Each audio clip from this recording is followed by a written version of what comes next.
New Glarus is named after Glarus, Switzerland. Glarus is one of the cantons. In Glarus, Switzerland, 1843. Hilly area, small little towns all over the place. When I've been back in Switzerland with people and they look at the beauty of the area, their first comment is, why would anyone leave here? You never leave your home unless things are bad. Most people in the Canton Glarus worked in the textile mills or had jobs relating to the textile industry. When the Industrial Revolution came along, many of them lost their jobs. The people came home, moved back on the farm with mom and dad. Here you have a farm with maybe 10, 15, 20 acres max, 4 cows, 20 chickens, and now 6 kids. How could those 6 kids survive on the home farm? So the Glarners, the people in Glarus, decided to form an immigration society to maybe get rid of some of the pressure. Because remember, these people were receiving benefits, welfare. Finally, the Canton Glarus government agreed with this society that something needed to be done. So why don't we hire 2 guides, go to North America, go to the Northwest Territory, buy some land, and set these people up with farms, because we know the land is much, much cheaper in America. The government realized that it would be much more beneficial to actually support and subsidize their travel to the New World. They came here looking to survive, find a new life. These 2 scouts got to New York. They scouted around in the Midwest, down in Indiana, over in Illinois, and finally they got down to the St. Louis, Missouri area. So they were advised to go north to a territory called Wisconsin. And once they got to Mineral Point, they were advised to go east about 30 miles. There were trees there for building their homes, farmland, a stream going by for fishing, setting up mills. This is it.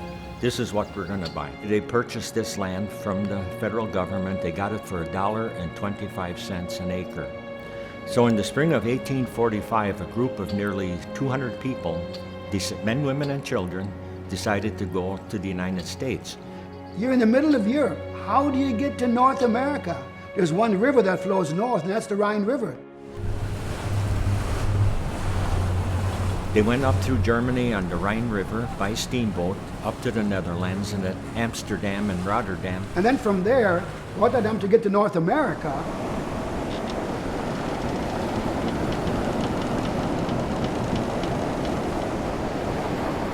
These folks were on the ocean for 47 days. They landed in Baltimore, Maryland. They didn't know where they were supposed to go when they landed. They went down the Ohio River by steamboat. And of course, the Ohio links up with the Mississippi, because their goal yet was to go to St. Louis. And in St. Louis, they found that their guides had actually gone to the Northwest Territory. So they went up to Galena, Illinois. And then Mineral Point was the land office, and that's where they found their guides were. And from Mineral Point, they walked. They walked over to what we call New Glarus and arrived here August 15th, 1845.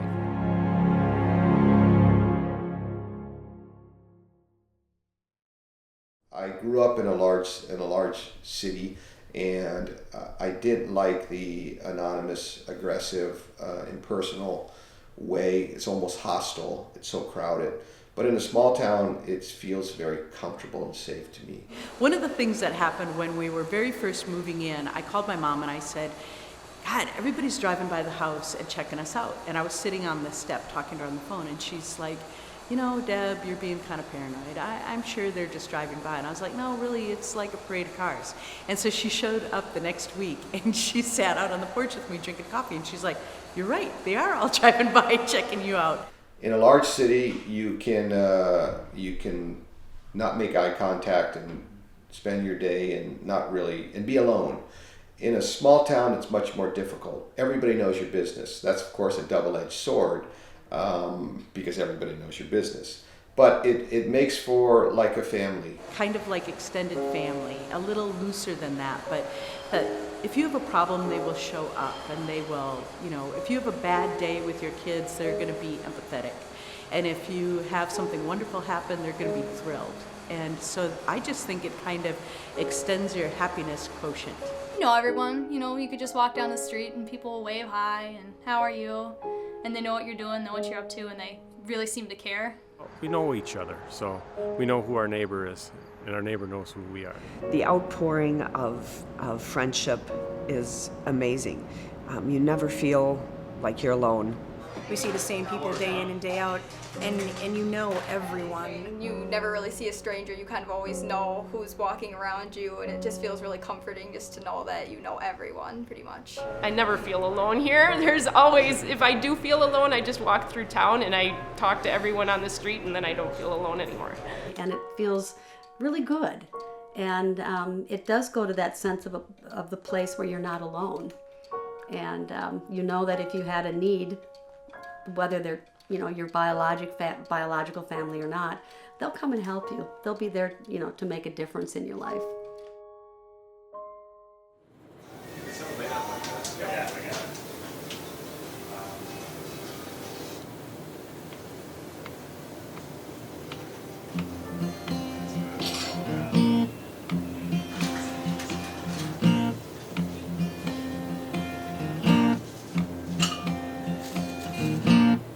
Ain't no sense in treading through the rain.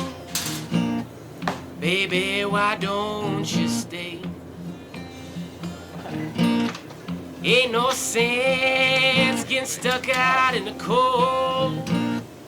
Baby, why don't you stay? Why don't,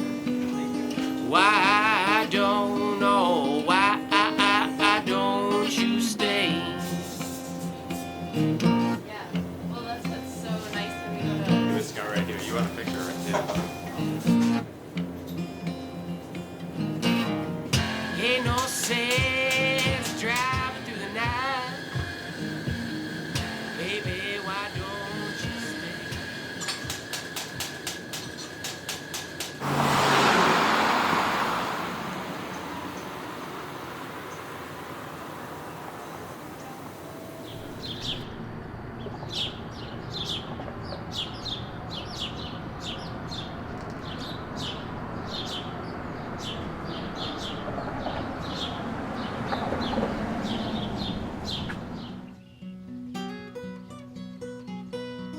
They got here in August. They couldn't raise crops anymore. When they went by Mineral Point to land office, they saw the Cornish miners digging into the hillside, because that's why we're called the Badgers. So what did they do the first year? They dug into the hillside and lived and survived. Sure, they built some cabins, but they survived the first winter by hunting and fishing and living a pretty frugal life. But life was still better here than it was in Switzerland, because here they could hunt and fish and kind of do their own thing and survive. It was one of the more milder winters. That was another fortunate thing. The following spring, everyone was allotted a piece of land in town, which became the Glarus.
The bakery has a long linear history with the town. It was started here in town about 40 some years after the original settlement. Remember, this town was settled in 1845 by immigrants up from the canton of Glarus, Switzerland, bringing their family history with them. And we've definitely tried to preserve as much as we can. When I was in high school, I worked here for 3 years. And in December of '95, before I left, I had actually approached the owners to state, you know, hey, if you ever wanted to sell the bakery, I really would be interested.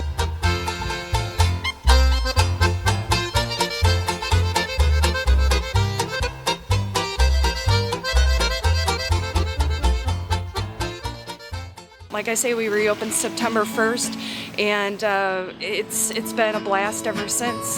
The people who work for me are very talented and very artistic in their own way. When I see talent and technique, you know, you might be a construction worker, or you might be a teller at a bank, but if I see talent, you know, to bring on board and you have it, you know, that's where you can come work at the New Glarus Bakery.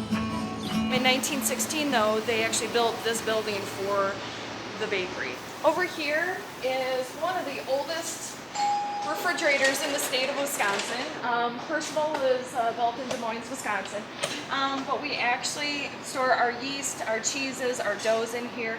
This is called a dumbwaiter, and it actually goes between the 3 levels. The 3 levels include the kitchen upstairs, the bakery main level here, and also well into the basement. I've been doing a lot of efficiency projects here at the bakery. We decided to put up solar panels. Our solar panels generate up to 9,900 kilowatt hours a year, and that allows us to save about 1 month's free utilities a year. I feel as long as we uphold our traditions and keep our quality strong and the products everybody expects, you know, we'll be here for another 100 years. We try not to mess with tradition. The economy, the engine of economy basically comes from small towns. We think in terms of the United States being a consumer-driven economy, but really the basis of our economy is agriculture. 10 years ago, there was the idea that America would become a virtual economy, that e-economy would be the future. But that's, in my opinion, that's an aberration, because you can't have that unless somebody is producing electricity and somebody is keeping the infrastructure running. The hardware has to exist before the software does. They had to learn farming as they went. Glory, hallelujah, now. Glory, hallelujah, now. Lord, how she shines so bright. How she shines so bright. They actually did wheat farming the first 2 or 3 years, and then something happened to the wheat crop. Wheat crops started failing because of an insect called the cinch bug. Also, the prices went down. And they started milking cows.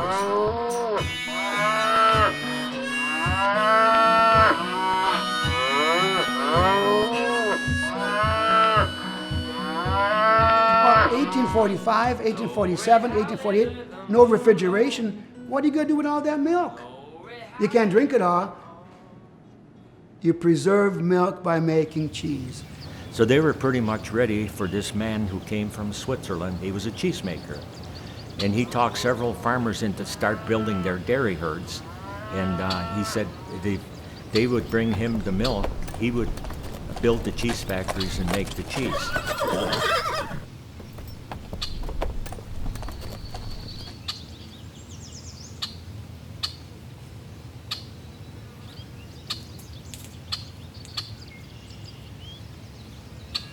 The Swiss cheese industry started here, and the Swiss were the ones who are responsible, I think, for making Wisconsin the cheese state.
Yeah, normally it'd be probably, 90 degrees out on a day like today.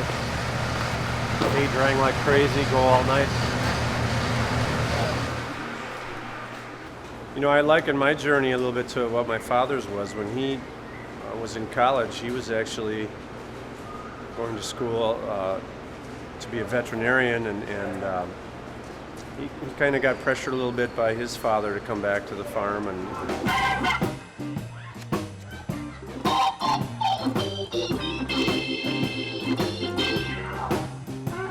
when I got done with college, I reluctantly came back and was helping, and I knew that there were other things I wanted to do. I always knew music was important. I even knew at a young age that I could tell I wanted to be on stage.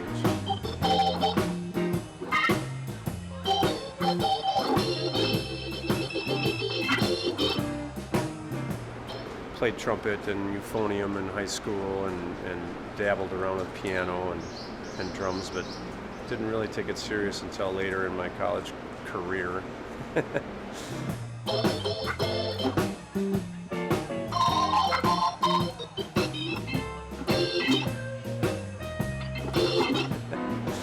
And yeah, came back here to work on the farm and slowly kept getting busier with bands. Haven't turned back.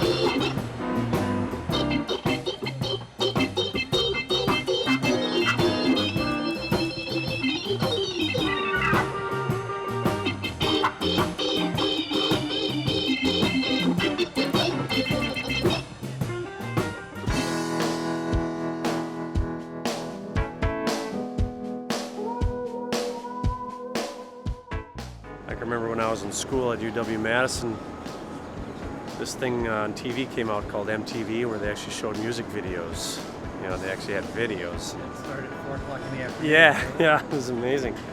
And I can remember I was in ag school at UW-Madison and sitting on the couch in our ag fraternity, Alpha Gamma Rho, and watching this channel, and I see this band come on as the Satellites, and they're on this truck going down the highway, and there's Morrow, who of course I didn't know at the time, and the next video is Cheap Trick, you know, and honest to God, the next video was the Producers, which one of their hits that they had, you know, and just thinking to myself, God, I could be that person, you know, and flash ahead about 25, 30 years, and there I am sharing the stage with them with our CD release party. It took a long time, but nonetheless, it's still pretty cool that it happened in a lifetime. I'm pretty tickled about it. It's pretty neat. My brother Brian is mostly in charge. He and I are 5th generation. He has a son and a daughter, both interested in the farm and helping out whenever they can. So 6th generation's coming down the pike.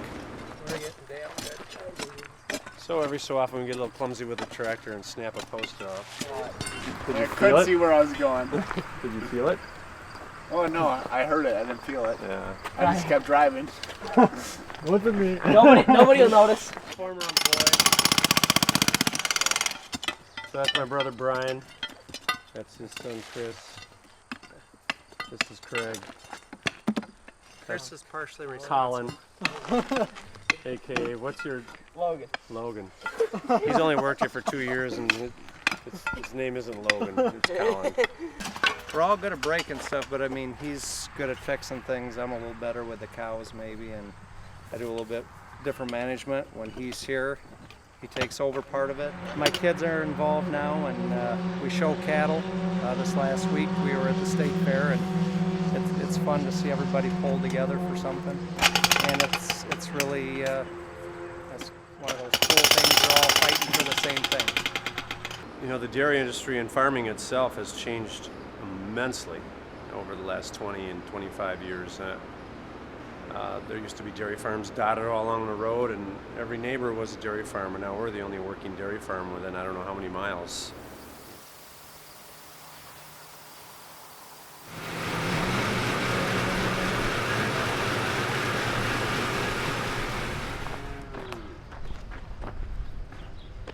This is where all the baby calves are for their first couple of months. We try to keep them separated from each other so that they don't cross-contaminate with saliva and spread viruses or bacteria. Some people, when we've had pictures on Facebook and things with people that come to visit, they go, "Oh my gosh, you have veal, how cruel, you're keeping them confined." And this is not veal. This is trying to maintain the health of the animal as best we can, and this is one of the most healthy ways that you can do it. I'm actually planning on being a veterinarian. Right now I'm studying at UW River Falls. I've been working here 2 years, I think. I'm giving them milk. It's from the cows in there. We actually pasteurize it here and feed it to them. And then I also give them grain and water and hay every day. It's probably just a couple days old. Brown Swiss calves are generally born white, and they are hungry all the time.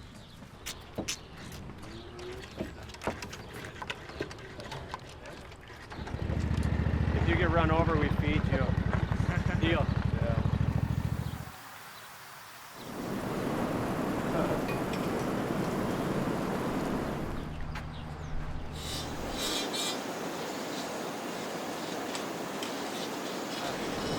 This feed has a lot of corn silage in it and a lot of haylage, which is alfalfa. And we still add in soybeans, and they all get kind of chopped up, ground up.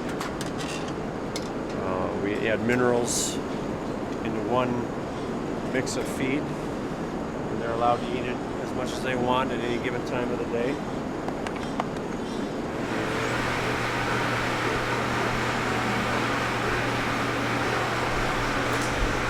One nice thing about our breed of cattle, which are purebred brown Swiss, they're native to Switzerland, but they have this temperament. We just think they're a little lazy is all. We've been shipping to a cheese factory just outside of Monroe, just probably 10 miles from here. We're one of like 26 farms, 28 farms. It's the only Limburger cheese factory left in the United States. But we make other cheeses, really nice baby Swiss and different cheese. Yes. Good cheese. There's the family farm like ourselves that have grown to a size that maybe this will be our maximum size. We run about 1,500 acres, milk 200 cows. Certainly there are much bigger family farms, but you start getting into the cover of a commercial farm almost. They're still family farms, but they are very much in the commercial side of it. Otherwise, it seems to be really small, and then I see a lot of farms our size, but more and more it's becoming what you fear and see is big commercial farms. We often wonder why we're in it, but there just seems to be something innate. There's something that is inside us that we can't seem to stop, especially my brother and now hopefully my niece and nephew. There's something in human nature and in life itself where it's, you plant, nurture, and harvest, and we're doing that every year, and you can sense yourself going back to ancestors and what it really was. Even though we're doing it in a modern sense, we're still doing the same thing. We're still planting crops in the spring and nurturing them through the summer and harvesting in fall. And there's something when you get done with the fall harvest that makes you feel very complete.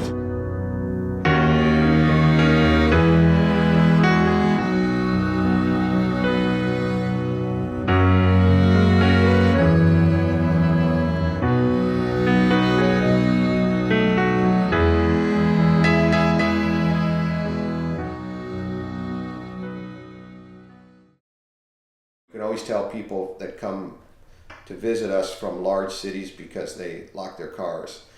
Farmers always have jokes about people pulling into a cornfield and pushing their button and locking their doors. If I want to go to a museum, sure, I could go to Chicago, but on a day-to-day quality of life, the reason why I left the big city is I hated waiting in gridlock.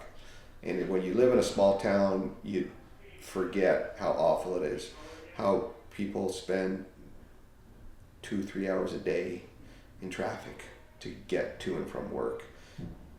To me, that's awful, to lose 10 or 15 or 20% of your life to sitting in a car.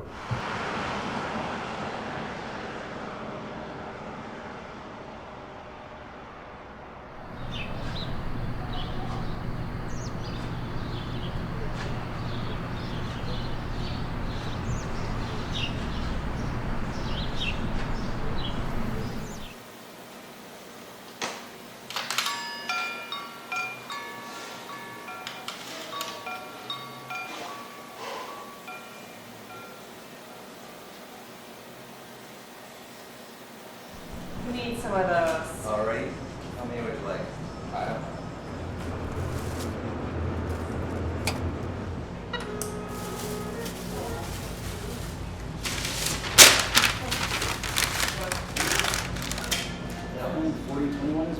Thank you very much. Thanks a lot. Appreciate it. All right. Well, back here's where all the magic happens.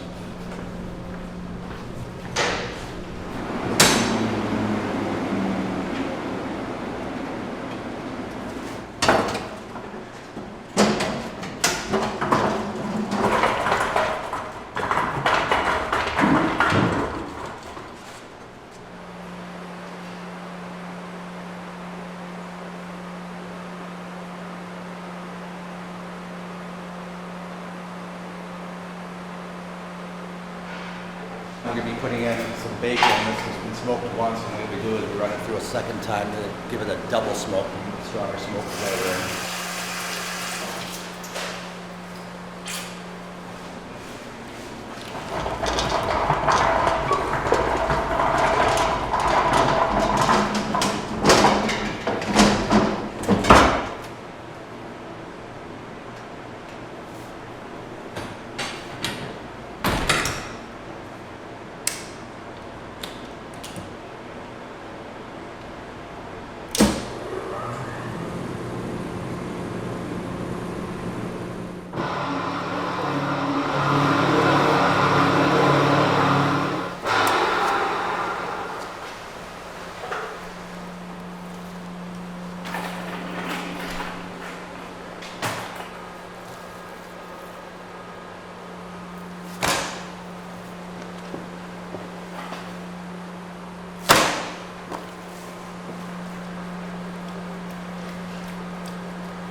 Father started working here in 1960, and he took it over in '66. I started working here in '81.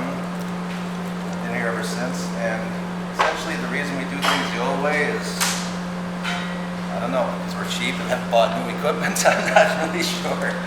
It's just the only way we know how to do it, I guess. You know, I wouldn't want. It'd be nice to be on a little bit, you know, be a little larger level, but I wouldn't want to be some big, huge conglomerate.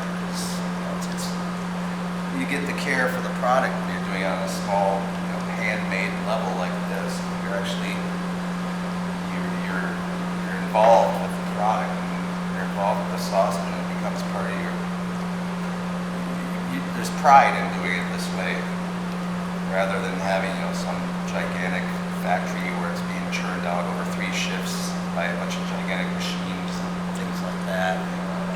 To be honest with you, I never wanted to do this, and I never really became comfortable and happy with doing it until very recently when I started creating some of my own recipes and you know, having a little bit more ownership of what I'm doing, of the product and that kind of thing. You know, I think of this brat we're making right now is my own recipe. I think those are the ones you're most proud of. So, but you're still proud of the stuff that's traditional too. That's always been.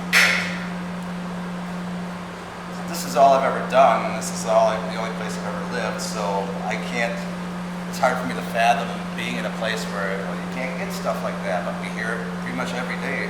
So, you know, it's pretty cool. It's a privilege to be able to access good sausage, good baked goods. There's a lot of really good food made around this area. Here, you're doing things differently, and you know, and you're experimenting with things. You're trying to recreate old traditions, but at the same time you're also trying to give it your own twist. And you know, maybe there's some old type of sausage that nobody around here makes. So, like an example is we just started recently making Thüringer, which is a traditional German sausage. I get asked for it once in a while, usually by people who were like vacationing in Germany and they had it out there. You know, I found some recipes and just kind of worked up a version of what it sounded like it's supposed to be. You know, there's a lot to be said for having a close relationship with what you're doing, with the people around you, with you know, knowing more about what's going on. And I know a big thing, people who are city folk, to use the colloquialism, people say, oh, I don't like the small town life because everyone's in your business. Well, I guess you could say there's some truth to that, but sometimes it's a good thing to have, your neighbor looking out for you. There's a lady here in town who is kind of getting on in her years, and I've known her my whole life, and she lives near my parents, and we all kind of look out for her now. Give her a ride when she needs one if we see her downtown, that kind of thing. Plus the traffic would drive me up a freaking wall. I don't deal well with that stuff. My father had a few different jobs when he came here from Switzerland. He worked at a cheese factory for quite a while. The guy who ran this place said, hey Willie, come on up, I'll give you a job at my place. I don't know if you offered him more money or for whatever reason, it was just kind of a fluke thing that he started working here, and that was 1960. He passed away like within a couple, 3 years. His son-in-law took it over. He passes away like a year or two later. And so the daughter owned it for a short while my dad basically kind of managed it and ran it for her. And then after a very short time, she was like, Willie, what you need to take this, you need to buy the butcher shop for me, I can't do this anymore. And so it kind of sort of fell in his lap to some degree.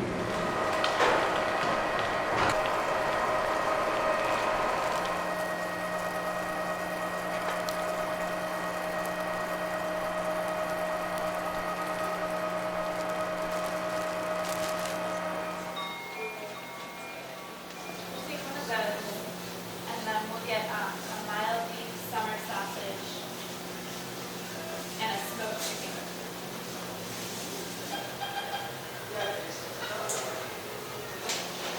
That's it, when we do the last package, we'll look at the one on the parking lot.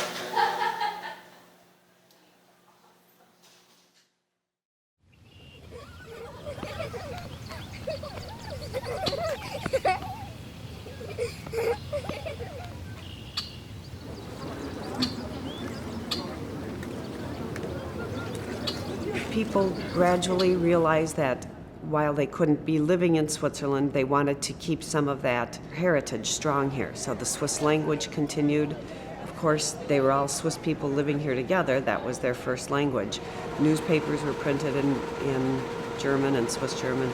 Church services were done in Swiss German.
Oh, serendipity. It's delicious. We just had it last night, yeah. I like the cherry the best.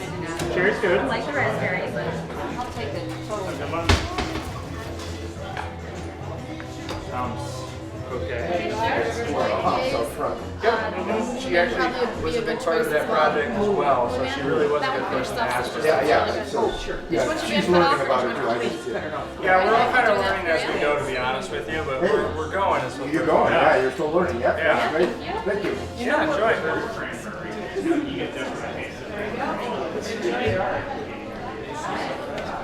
All right, enjoy yourselves. Come back when you're ready for the next one. If you're ready to check out, I can help you right here. There you go. Bring it over right here, miss.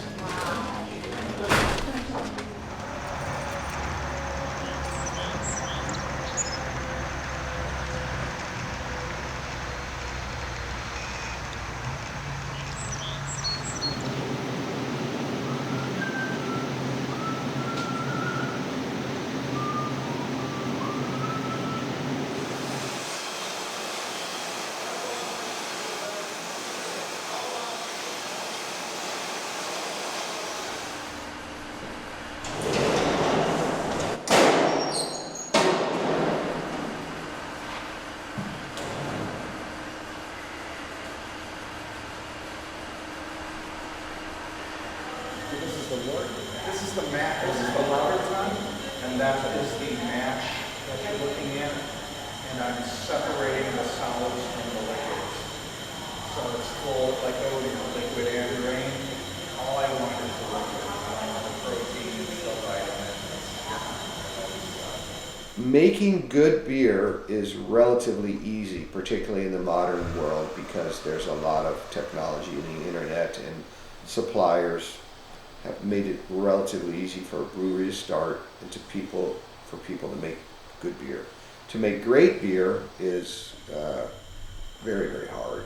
To make world-class beer is probably multiple lives.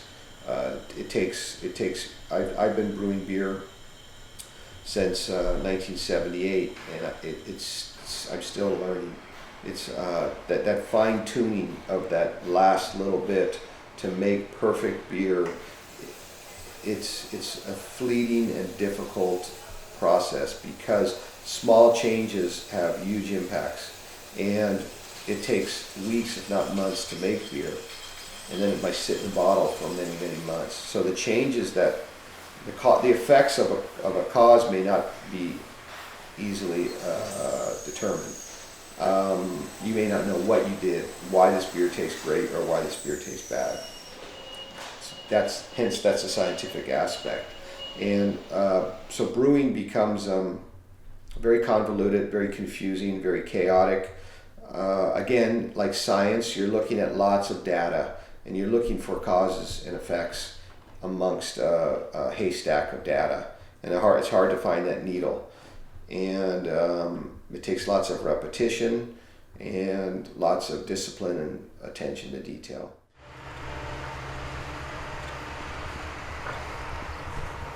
This is a brewery that was started by a woman. That would never happen in Singapore. That would never happen in Germany. It only happens in forward-thinking countries like the United States. And that's what makes this country great, and that's why you will not find more patriotic people than Deb and I, because we know that it's not just a cliche. We know that it's true. I consider myself to be the founder of the brewery, and the reason being because Dan was really focused on the equipment, and we have to give him credit because he's here working every day. But I negotiated all the equipment. I was the sole representative of the offering, which no woman has ever done before. And I raised all that money by myself. Beer is very much an art because it's about flavor, but it's also a science. I mean, we've been married for 30 years, and I'm very much a morning person. He's very much an afternoon person. Working together is not as romantic as you would think, but it does, makes for a very rich relationship. And he takes care of all the production issues. And then I'm more, home-based. I take care of wholesalers, investors, banking, all the marketing. I draw the labels. When I met Deb, she lived in a trailer that I think she paid $5,000 for. That was a lot of money. And basically, was working as a janitor. I was cleaning bathrooms and trying to pay my way through college and doing a little art on the side and making people's logos and graphics. And that's when I met Dan. We started 20 years ago. Our first year, we made 900 barrels. So basically, for all intents and purposes, it was Deb and I, and then we hired one guy, and we were in a brewery. 900 barrels, we will make 145,000 barrels this year, but 20 years ago we made 900 barrels. He went to Germany and he served a brewing apprenticeship. After that, he was also went to Siebel's. They had a long course then. He was valedictorian of his class. Brewing is, for me, is an artistic expression. It's like being a chef or somebody making a painting. It's about flavor, and that's what drives pretty much most of my thinking during the day. He is a diploma master brewer, and he's one of only a handful in the United States. You produce a beer and it's perfect when it leaves the brewery, and it's like sending your children out into the world, and then you lose control of them, and they come under the influences of the outside world. Is the beer kept cold? Is it served at the proper temperature? Is the beer glass clean? Are the draft lines clean? Is it being pushed with the proper gas? And if those things are not done properly, your little baby can really go astray, and it's awful. No one has passed it besides him since 1987. It's very rigorous. And it was so impressive that the people from that university in London wrote a number of letters to the higher ups at Anheuser-Busch to let them know how gifted they thought he was. So he really does know his stuff. He is a little brewery sponge. He has yeast in his veins.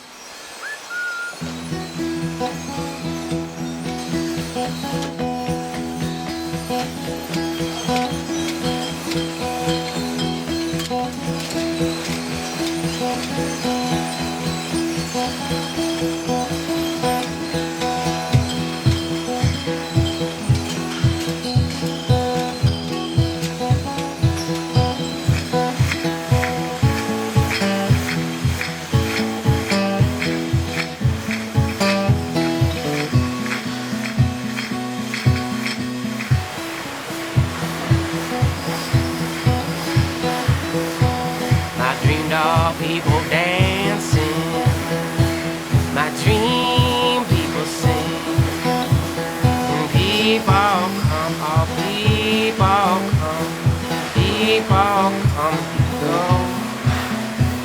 and that is alright with me. I dreamed I'm always dying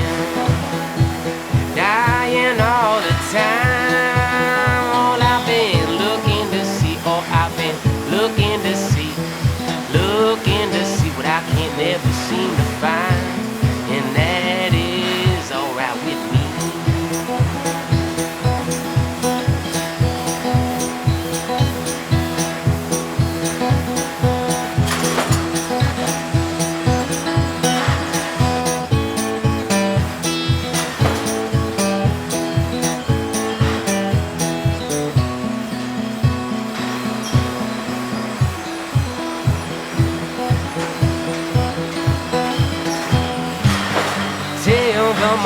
Until that morning. This is our original Riverside Brewery. That's what we call it now. Behind you there's a little creek, and so that's why it's called Riverside.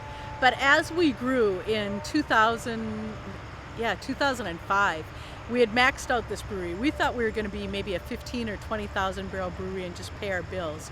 But we had brewed something like 65,000 or 68,000 barrels of beer, and literally had no more room, and sales were up 75%. And I mean, I just walked around saying the F word under my breath about every 10 seconds, because it's not thrilling to be like maxed out. You know, what are you going to do?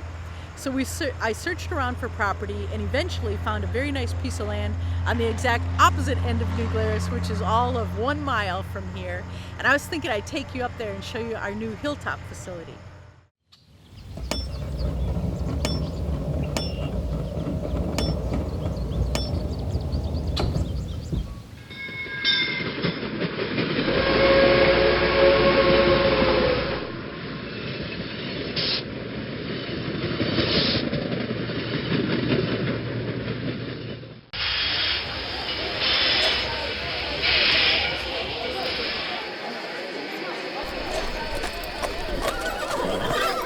Where the railroad came to town, the community generally thrived. The railroad didn't come to town, so many communities would kind of wither away. And the railroad that came here came in 1887, and it was a spur. The engines in those days, the steam engines, would be turned around on a turnstile, or turntable, I should say. The earlier years, they would have passenger trains too.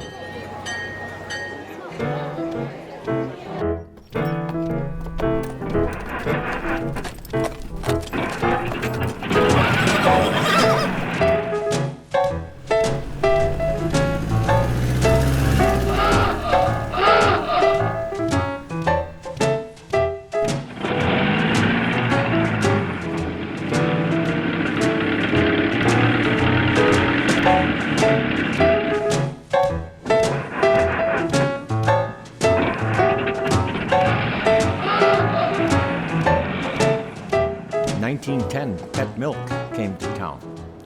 Once Pet came to town, they could pay more to the farmer for milk than the cheesemakers could. The milk would be sort of cooked, so to speak, and it would evaporate. In World War II, many trainloads went out of New Glarus with Pet milk because it went to the military in Europe and in Asia, South Asia, and so on. And it really played a big role.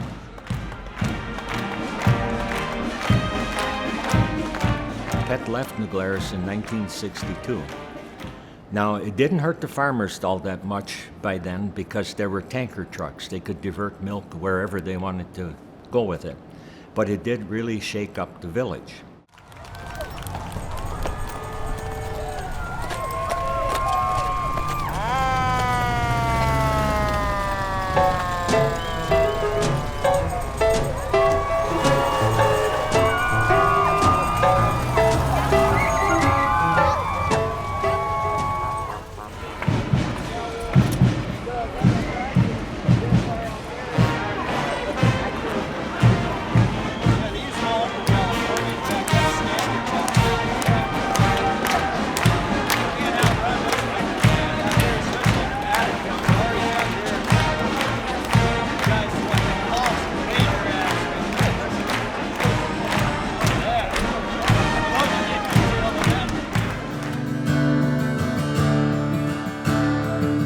In 1938, Edwin Barlow, who was a gentleman who was raised here, spent a lot of time in New York and was involved in the theater in New York. And he came back and he thought, this is the perfect place to produce the Wilhelm Tell pageant. Schiller had written the story based on Swiss folk hero Wilhelm Tell. And he gathered support with folks in New Glarus and said, we're going to put on this pageant. So one of the women's church groups started sewing costumes, and it was done in a glen just on the outside of town, and they put on the Wilhelm Tell pageant in German. Thousands of people showed up, and this then became an ongoing event, and it was done every Labor Day weekend since 1938. Eventually English was added, and each year a few different changes, improvements, things are added to the play, but it continued to celebrate the story of how Switzerland was founded.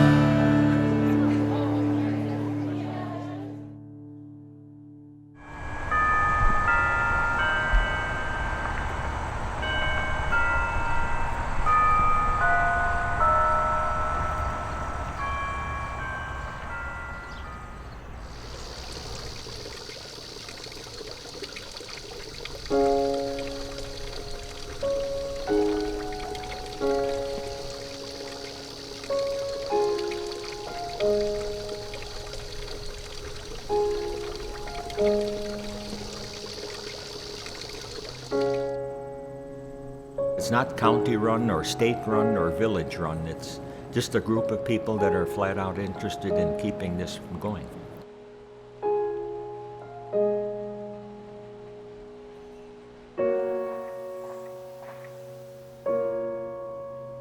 Almost everything is donated, or geschenkt is how you'd say it in German or in the Swiss dialect.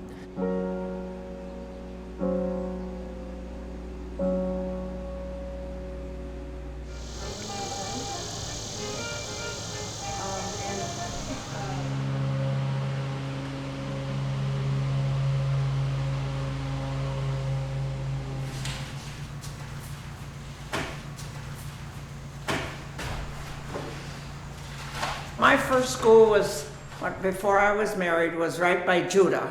It was a little country school. I think I started with 14 youngsters. And it was a good situation. I had all 8 grades. School usually started at 9 o'clock in the country school because the youngsters had to do chores at home. And they got out at 4. We'd have a half-hour noon hour. An hour usually in the nice days, but a half hour in the winter when it was cold so they could get home earlier. We had our best discussions at noon. We ate in the schoolroom, or if it was a nice day, we'd go out and eat under the shade tree. They had a good time. When I was having classes with my 3rd and 4th grade up at the front of the room, the others were working at their seat at their grade level, but they're also listening to what's going on, and so we hear those things over and over. It makes it better. If we had a youngster that was having problems with maybe their math or reading, and an older child could help that child. I used to love my kids. I mean, you could pat them on the shoulder or give them a hug. They needed that. Or else if they needed discipline another way, they could get it too. So my first year of teaching, I washed a boy's mouth out with soap because he swore by note. And I said, Donnie, if you continue using that foul language, I'll have to wash your mouth out with soap. And I did. And I can still see him stand at the back of the room saying, I'm going home, tell my dad. Well, he never told Dad, and we know why. Because Dad would have probably done the same or given him worse. But, and I've seen him in town since, and he said, do you remember when you did it? And I said, yes, but I wouldn't do it today, so.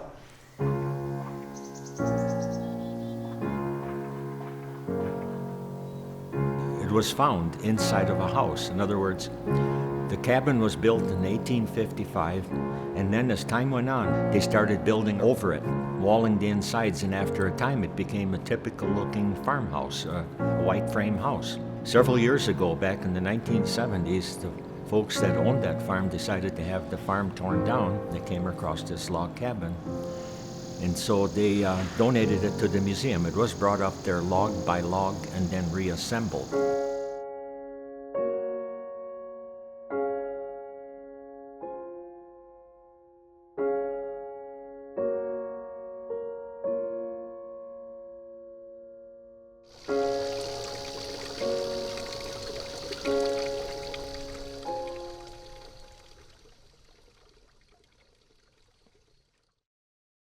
I do find a sense of open-mindedness because your people in small towns, again, in agricultural environments, pay more attention to outside influences that are affecting their lives.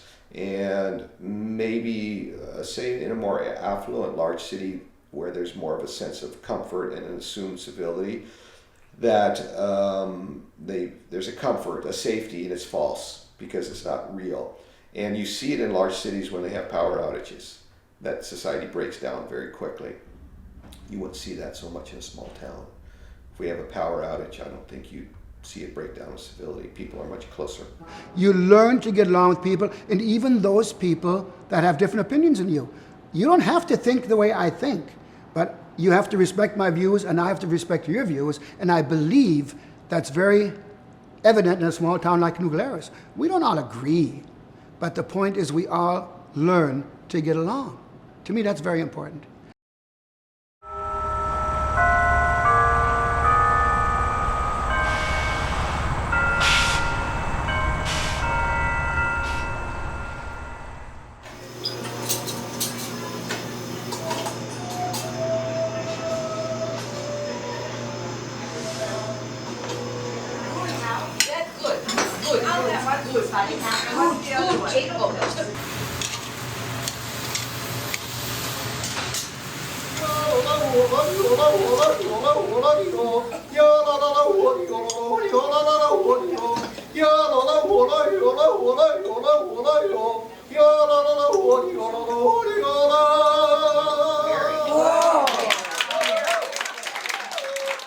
My name is Hans Lenzlinger.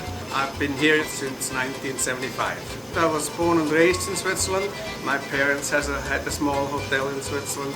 I never knew anything else. That's all I did all my life. I did the apprenticeship as a chef in Switzerland and worked in several places until I came to the United States when I was 21. For the bus that we have today, it's basically a veal loin that's pounded down thinly, and we dip it in an egg batter with a nice seasoned breading.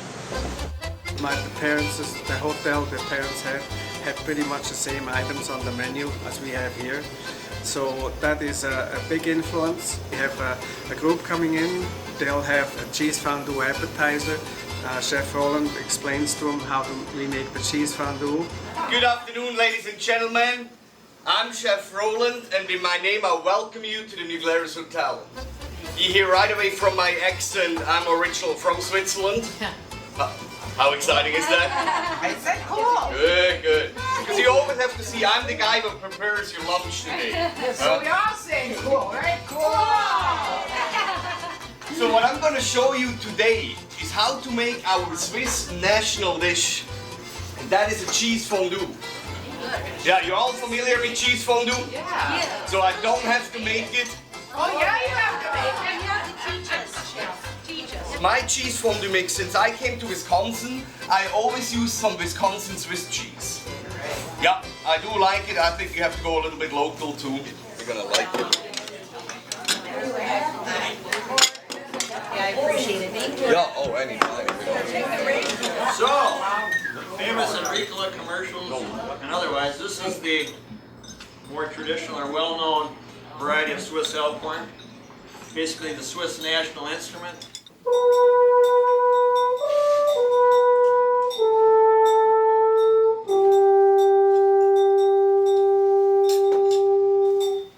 Thank you. I think those that enjoy a small town are coming to small towns to live and getting away from some of the big areas. Both of my children left New Glarus. They went for their work and everything in other places, and I think they do recognize that too. Boy, you know, it would be nice to be back in New Glarus. But until you travel, until you go, you don't know what precious life you left behind.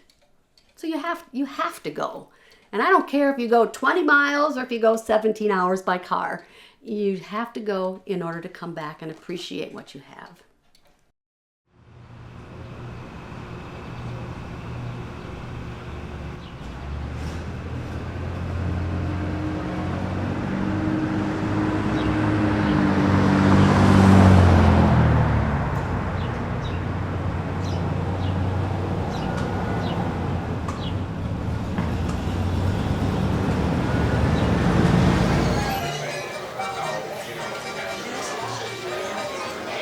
I live right above the restaurant.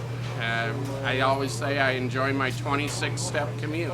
You know, in the winter when it's really snowy and that, there's nothing better than coming down, turning on the fireplace, turning on the stuff in the kitchen, and knowing that I'm just a few steps from my home. And I actually remember coming to this restaurant as a child, never, you know, thinking someday I'm going to own it and live here too. It's kind of wild.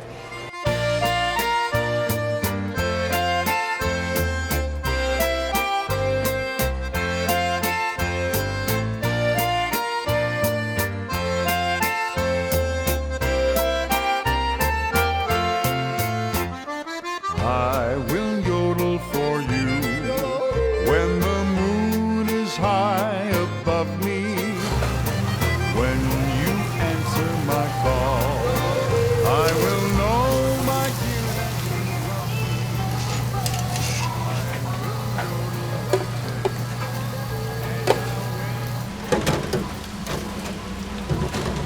Around, I think in the 1950s, it became a bar, and the guy that did all the interior wood owned it. And then after that, I think around 1960 or so, it became a restaurant and was named the Glarnerstube.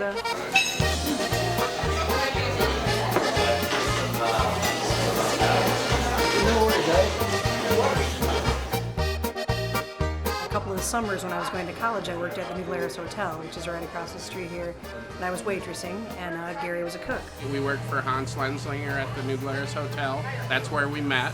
It wasn't exactly love at first sight, but that's where we met and got to be good friends. And then we went away for a while. We had a son in Los Angeles, and I got some more experience. But when it was time to buy a restaurant, there was no question that we wanted to be in this area. And once we had a child, we both kind of wanted to come back to a little slower pace of life and be closer to the grandparents and like kind of raise him more the way we were raised, with in close proximity to family. My mom actually was walking by this place one day and saw that it was for sale and knew that we had kind of been talking about having a restaurant, and so she told us it was for sale, and we were like, wow, could we do this? And so, you know, it just kind of all happened.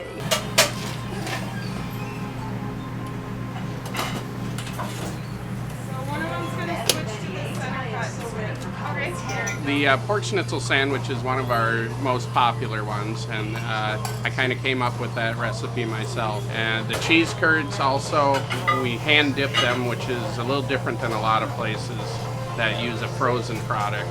So it's a little more work, but I think it's worth it when they go out to the customer. The flavor, you can't beat it. The bacon that we get here, I would put up against anywhere in the world. The cheese that we have available to us, and it's just a really nice way to do business when you can walk down the street as a chef and have access to some of the finest sausages in the world. You know, it's a great neighborly thing to do. Support your neighbors while they support you too.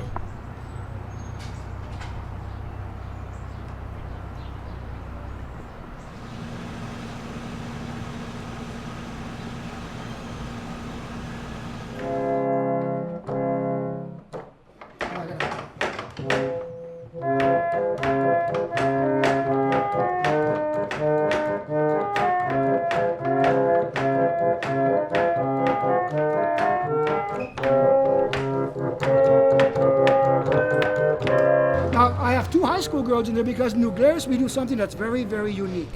We don't care if you're Italian, we don't care if you're Afro-American, we don't care if you're Chinese. If you move to New Glarus, you will become Swiss and you will enjoy it. Why would a guy like me be interested in this? You know, because I believe in ethnic. I believe America was built by ethnic groups, but they all contributed to building this country. And that's what makes this country so great, and that's why we are such compassionate people. We listen to each other, we have to. Peter, thank you. It's nice to hear somebody be proud of the fact that they've come over here. Absolutely, and I'm dead serious about that, folks. I really, we have to learn to get along with people who are different than we are. And I think Mr. Barlow's museum here is just one small part of that, and that's why I think it should be kept alive. That's a part of our Swiss heritage. Edwin Barlow was the man who built the Chalet of the Golden Fleece in 1937. And Mr. Barlow was actually the son of Magdalena Streif. So that's his Swiss connection. Bad, huh? It's worse. And he collected this stuff. What he liked to do is he liked to open this basement on Friday nights after football games, and he had parties for the high school kids because he wanted the high school kids to be able to taste some foreign foods, like tacos. The Swiss kids didn't know what tacos were. And I remember one of my guides is Katie. She's 85 years old now. She's not here today. But she said, we used to come here and spin records.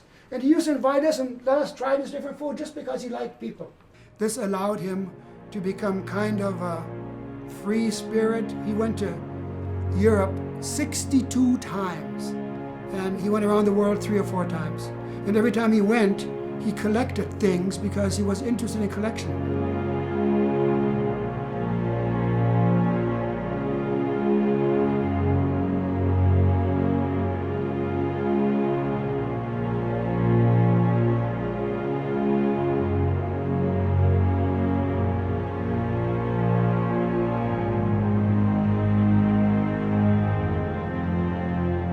He originally wanted this building to be used as kind of a reception center for New Glarus because Mr. Barlow started the Wilhelm Tell play in 1938. And if you see the guest list, he invited the president, he invited the governor, and he felt our Swiss heritage is very unique, and New Glarus is the only Swiss town in the entire United States that was officially begun by a governmental entity. And it's very unique because the Swiss, although they are Americans, are proud of being Americans, but they don't forget their Swiss heritage.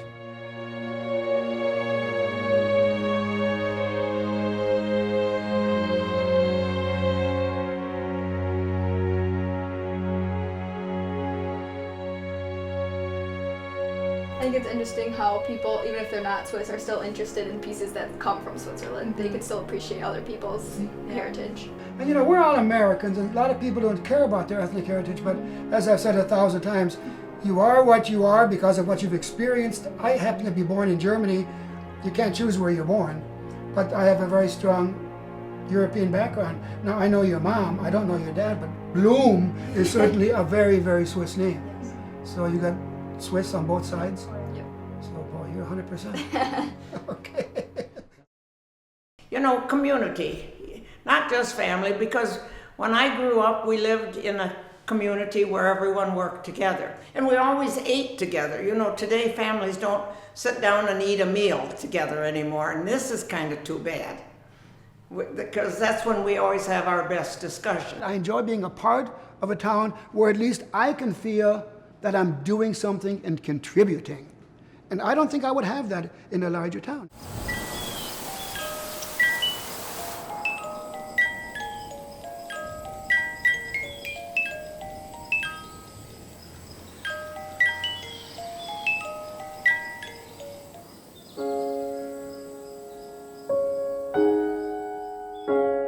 There's a German word called Heimat, and technically it's home. But it's not where you live, it's not a building, it's where your heart is. And for me, New Glarus is my Heimat. This village holds that essence of my soul and the families of so many of us whose ancestors came here first. My name is Beth Zurbachen, as we say here in Wisconsin, but the Swiss would say Zerbuchen. This is the largest Swiss-focused library probably in the world. Joseph Rost lived in Monroe, just 20 minutes away from here. And this is the book that he had when he was probably in middle school in Switzerland before he emigrated. It gives you a sense, even though my high school German doesn't always serve me really well so many years later, but it gives me a sense of 1943. What was it like before Joseph came to America? And sometimes people go, oh my gosh, that must have been what my grandmother went through, or my great-grandmother went through. It gives you that sense of roots. You're more firmly rooted into the ground when you have the substance of your history. Books of today just kind of are vinyl, or they're paperback, or they're not all that interesting. Now, take a book like this, and this is a family Bible. My daughter Molly must have been about 10 years old at the time. She goes, Mom, what is that? I said, probably a flower from their wedding that's been pressed in there since, did I say 1753? And again, maybe it's not your family story, but your family fits in this. Most everything in here comes from a woman in New Jersey, born in Switzerland. She passed away unexpectedly 3 years ago. We received her furniture and her library, and I've had Swiss people, born in Switzerland, living in Switzerland, walk in this room and they gasp, oh mein Gott, meine Großmutter had this same furniture. And so to have a room filled with the armoires of this beautiful peasant painting is, again, priceless because of people coming in and gasping and going back to probably when they were little and going up to grandma's bedroom perhaps and seeing these beautiful pieces of furniture that are now lost in the sands of time, but not in the memory. It's extremely important to me that pieces that were important to your grandmother, your great-grandmother, great-grandfather, your ancestor, not be lost, and I call it the sands of time, just disappear. And so I stress to people, these items, whether you're Swiss, German, Norwegian, Japanese, they don't belong thrown away at the garage sale or in the thrift stores. Part of my passion begins with my great-grandmother. And I look at this picture and I think of the one more day story. I'd love to see my dad, but if I could sit and talk with her and say, what was it like? She got off the train. Bert wasn't there. She didn't speak the Glarner language. She spoke a different language. What was it like for a 16-year-old to stand there and not know anything? What was it like? Were you afraid? You had to be afraid. But yet, because of this one family, I'm here.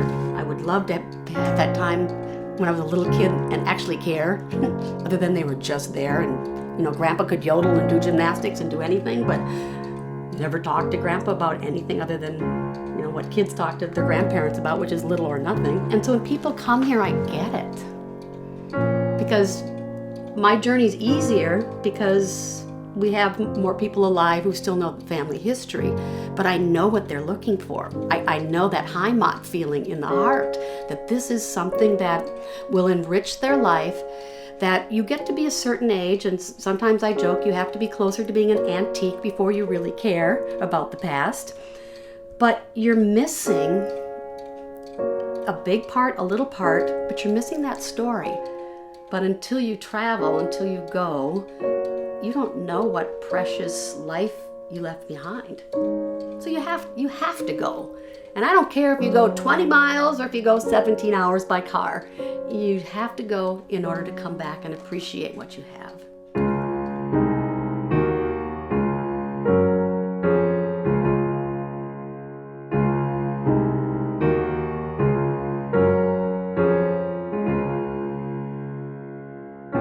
What would you take? Everything in your home, and you have to pare it down. You're never going to go back. This is just so important. And what would you put in there? The why is important because it's who you are. Once our elders are gone, that why disappears.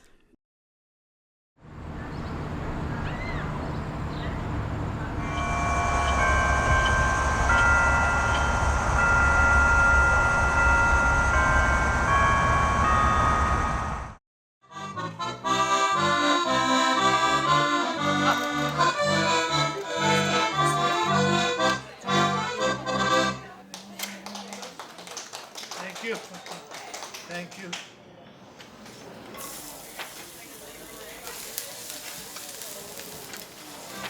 Oh my goodness, thanks for bringing her in. Oh. It's Olivia. Oh, she's a little bit frightened. She's not quite sure about that, is she?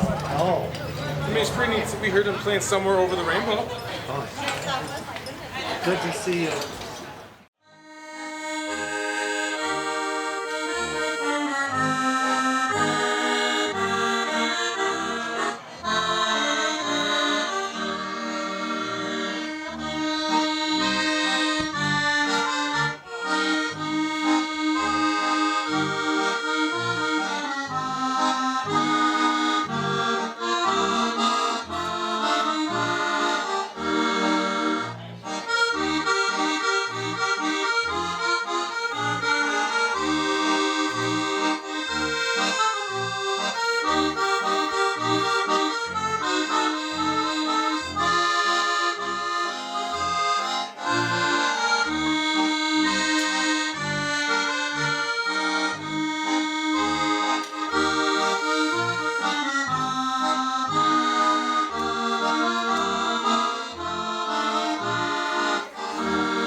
To me, the best experiences that we've had are big snowstorms, because we will be open, and we might be one of the few places in town that are open, and you'll watch everyone out with their snowplows driving around town, and then all of a sudden they're all here because they've spent the whole day plowing snow, and now they want to come in here and have a drink.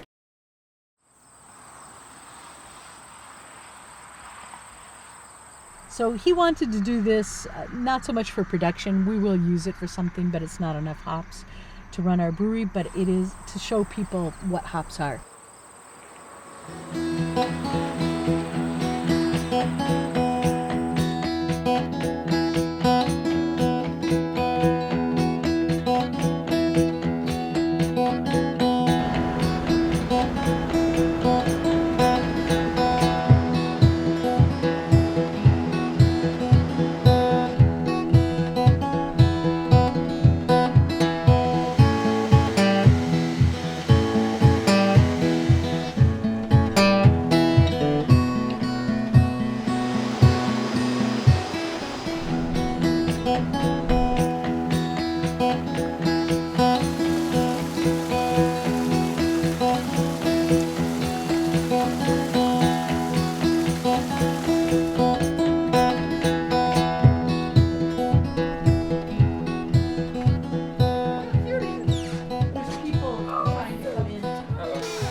Just fell off when I opened the door. Yeah, I don't know why they keep coming around the doors. Very cute. These are rare frog. Look.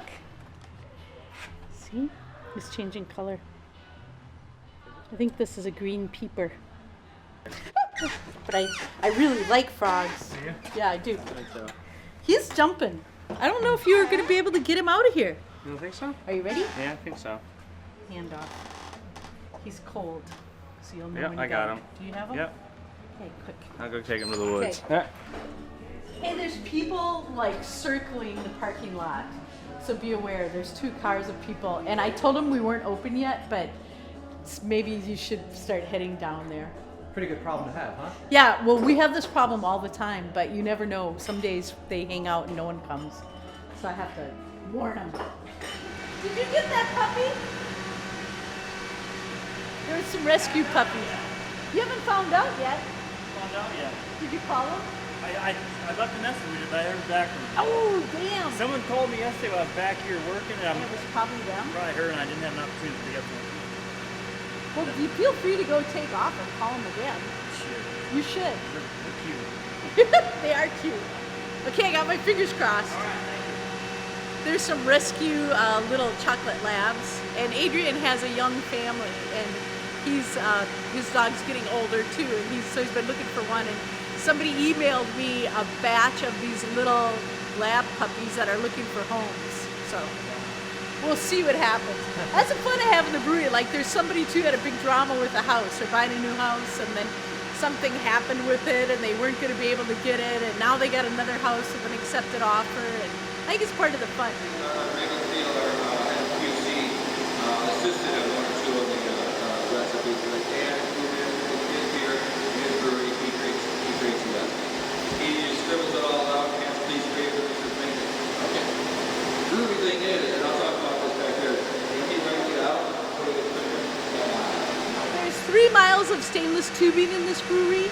It was built by both union and non-union workers. I'm really proud of that. And you can see all the nice turns and curves, and they're clean welds. You can't get food grade hand welding, I don't think, in any other part of the world done like this.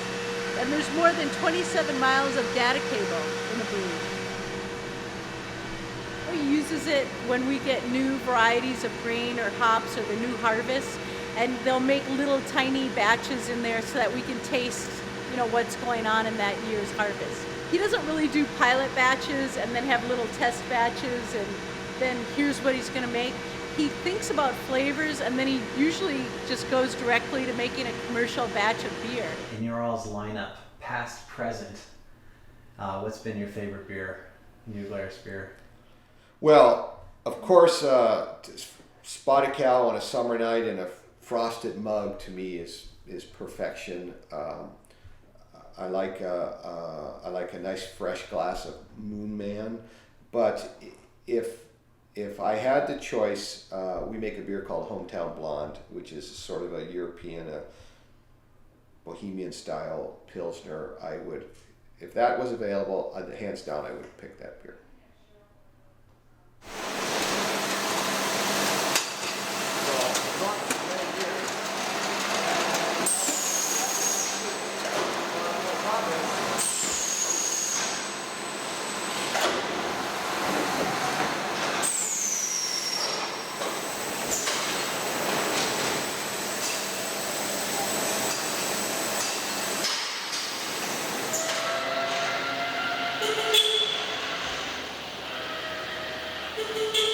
People ask me all the time, aren't you going to sell out of state? And I think, why? I mean, even the facility we just built is really, if we continue at the current rate of growth, we'll outgrow it in, less than 10 years, maybe 5. So there's not really any extra beer to send anywhere. There was somebody, I can't remember who had the quote during the election, something about, he's saying he built the business or, whatever, how this conversation was happening on the internet, and kind of implying that, and they were saying it to me thinking I'd chime in, like, well, you built your own business, so you should be able to collect all of the riches that have accrued. And I'm like, no, like, are you kidding me? Do you see all the people who show up here and work hard and give their heart and soul? I mean, I'm not here running the fork truck and running the brews. I mean, everybody together. If you don't have a great bottling team and you're a brewer, you're a home brewer. You can't pull people off the street and give them temporary work and minimum wage. What kind of crap is that?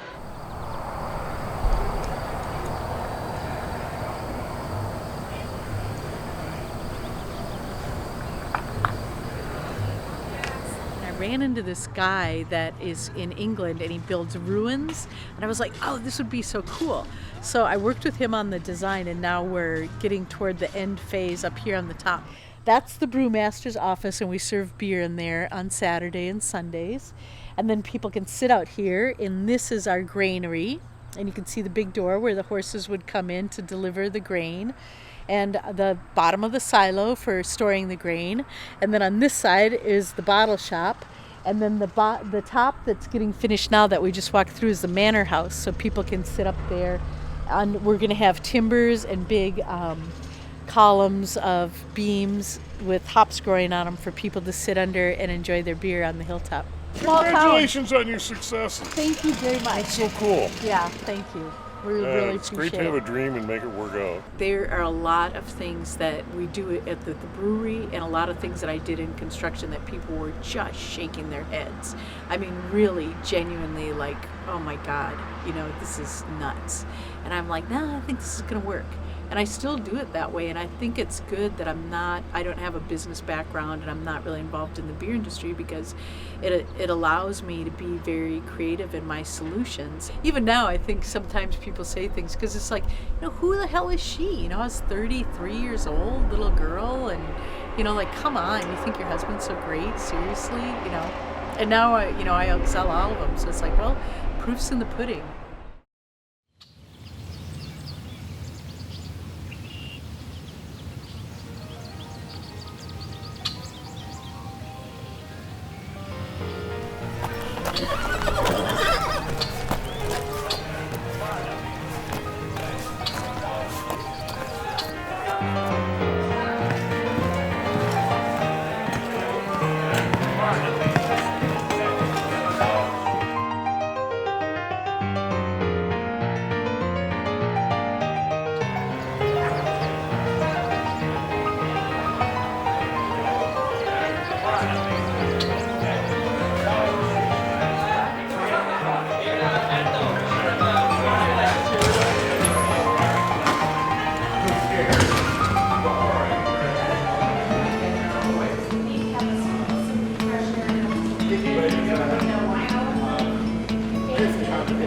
Where we work by day and we save away. Ain't making much, but we are doing okay. Oh, summer sun in that high sky blue. Laughing and singing and on the 142 singing. Ba ba ba da ba da ba. Ba ba da ba ba ba. Ba ba ba da ba da ba. Hey, but everything is gonna be alright.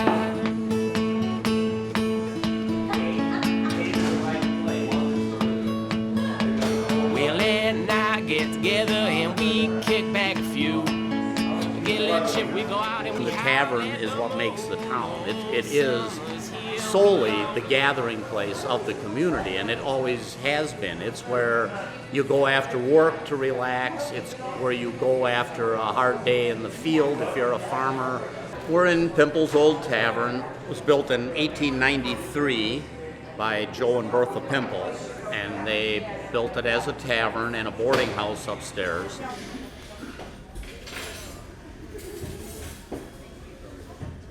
The boarders paid 60 cents a day. That included 3 meals and a bed, and that's how the murals got painted on the wall. The guy couldn't afford his 60 cents, so he painted for his room and board. Took him 6 months, and he stayed for nothing, and the paintings cost us about $300 to get put on the wall.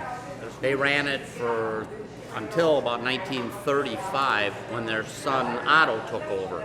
Otto ran it from 1935 to 1993, and that's when we bought it. So it was in the Pimple family for 99 years. I'm the first non-Pimple to own it, and it was my fear of somebody buying this and turning it into something that it wasn't meant to be, just for survival purposes, that made me buy it. So basically we bought it just strictly to preserve it.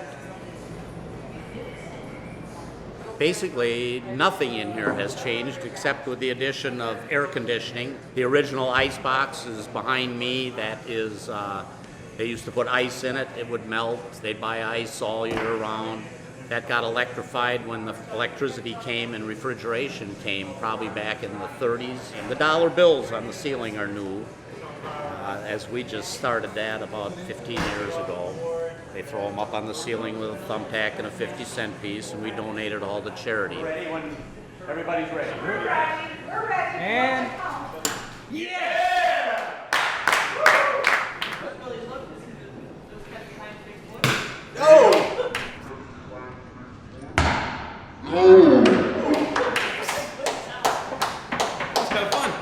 The younger generation would come in 20 years ago, and maybe they were visiting from college or whatever, and they would walk in and they would say, wow, it smells old in here. Where's the jukebox? Where's the video games?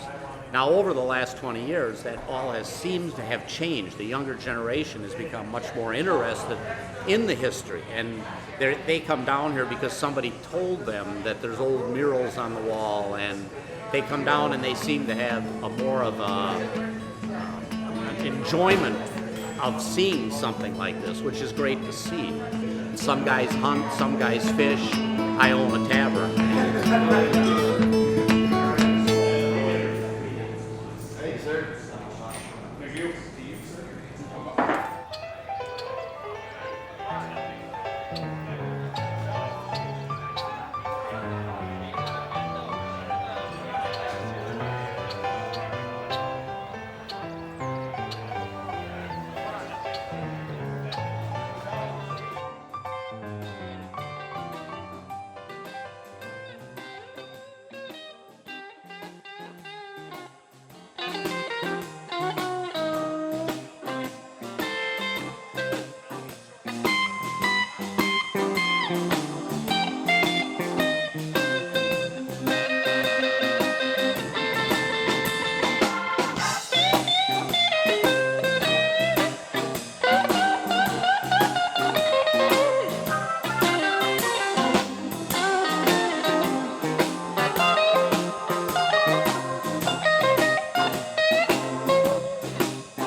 Was built in 1880. It was built as a tavern, and it has been a tavern ever since. It was originally called the Four Corners Tavern, and a lot of people say, well, that was a real creative name. We're on an intersection. But this intersection is unique because it's really kind of it was the main thoroughfare north and south and east and west. So this really was always a crossroads and a gathering place for the people all over this area to come together.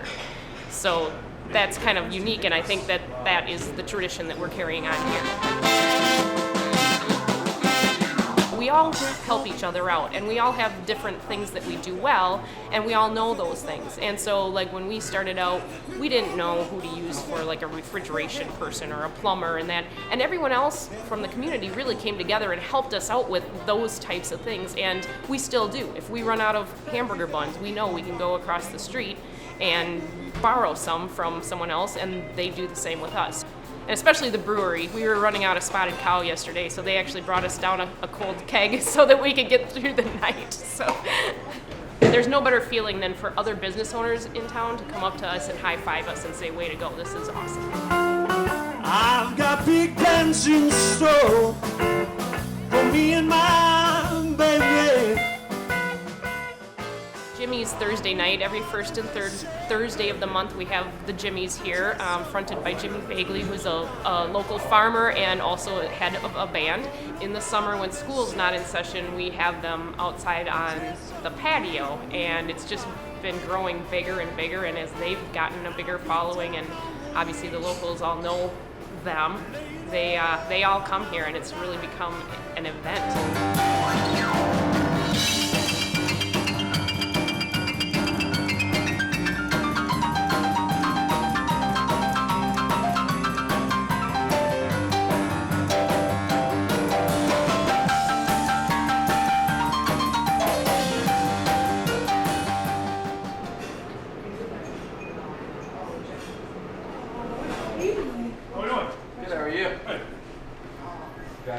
My family history is the same history that this town has. I'm full-blood Swiss on my dad's side.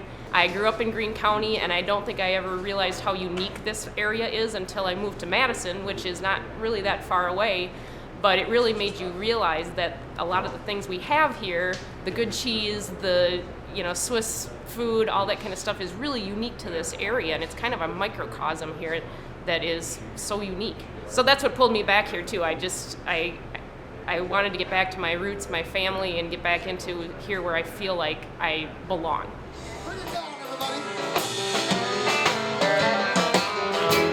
What did you think of Art and Theo, everybody? Well, the only reason I had them do that is because we're missing one part of the Shake That Thing faction. He's up in Washington Island getting drunk or something, I don't know. But we have the best part of the Shake That Thing faction, and he's going to show the little brothers what to do. Brian, yeah!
Lord, I hope she here to stay. Oh, she here to stay. Glory, hallelujah, the night, Lord. Glory, hallelujah, the night.